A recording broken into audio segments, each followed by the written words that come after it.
ஒரு காரியத்தை நம்ம செய்யும் பொழுது கடமைக்காக இல்லை யாரோ சொல்கிறாங்களே, அப்பா அம்மா சொல்கிறாங்களே, இல்லை வீட்டில் சொல்கிறாங்களே அப்படின்றதுக்காக ஒரு காரியத்தை நம்ம செய்கிறதுக்கும் நம்மளே முழு மனதாக இன்ட்ரெஸ்ட் எடுத்து பிரியமாக அது மேலே பிரியம் வச்சு செய்கிறதுக்கும் என்ன வித்தியாசம் இருக்குது? பெரிய டிஃப்ரென்ஸ் இருக்குது.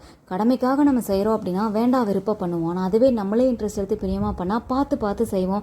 அதில் ஏதாவது குறை வந்துருமா? ஒரு சின்னதாக ஒரு பூ வச்சு ஒரு டெக்கரேட் பண்ணுறோம் அப்படின்னா கூட இதில் என்ன கலர் வைக்கலாம், எப்படி வச்சா நல்லாயிருக்கும், இல்லை ட்ரெஸ்ஸை மடித்து வச்சா கூட நம்மளே பண்ணால் இதை எப்படி அடுக்கி வைக்கலாம்னு சொல்லிட்டு யோசித்து அதில் இன்ட்ரெஸ்ட் எடுத்து நம்ம செய்வோம். அதே மாதிரி தான் ஆலயத்துக்கு போகிறதும், சர்ச்சுக்கு போகிறது, ஆண்டவரை வர்ஷிப் பண்ணுறது, ஆண்டவரோட டைம் ஸ்பெண்ட் பண்ணுறோம், பைபிள் வாசிக்கிறோம், ஜெபிக்கிறோம், எல்லாமே ஒருத்தங்க சொல்லி சொல்லி சொல்லி நம்ம போகக்கூடாது. அதான் ஆண்டவர் பார்த்துட்டு தான் இருக்காரு.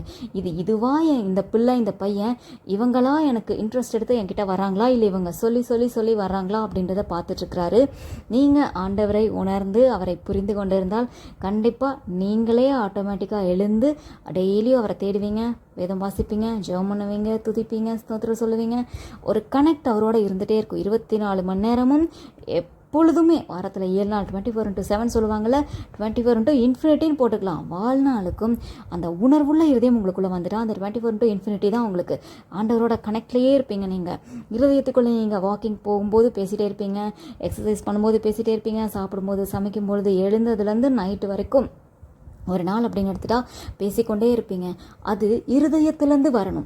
அப்படி வரும்பொழுது இந்த நன்மைகள் உங்களுக்கு சொந்தமாகும். ஆண்டவரை கடமைக்காக பிரியமாக இல்லாமல் உண்மையிலேயே இருதயத்தின் ஆழத்திலிருந்து பிரியமாக இருந்தால் இந்த நன்மைகள் உங்களுக்கு சொந்தமாகும். எதுனா உங்களுடைய வாழ்க்கையில் வர வேண்டிய அந்த உயர்வுகள், வெற்றிகள், உங்களுக்கு வர வேண்டிய கீர்த்தி, புகழ்ச்சி, நன்மைகள் எல்லாமே உங்களுக்கு உயர்ந்த இடத்துல ஆண்டவர் உயர்த்தி வைப்பார்ல, அந்த உயர்வுகள் உங்களுக்கு வரும். நம்ம மூதாதையர்களுக்கு கொடுத்த யாக்கோப்புக்கு, இஸ்ரவேலுக்கு ஆண்டவர் கொடுத்த அந்த வாக்கு தத்தங்கள் அதெல்லாம் உனக்கு கொடுத்துருக்குன்னு சொன்னார்ல. ஆபிரகாமுக்கு கொடுத்த நன்மை, ஈசாக்குக்கு கொடுத்தது, யாக்கோப்புக்கு கொடுத்தது, இஸ்ரவேலுக்கு கொடுத்தது, எல்லாமே யோசேப்புக்கு கொடுத்தது.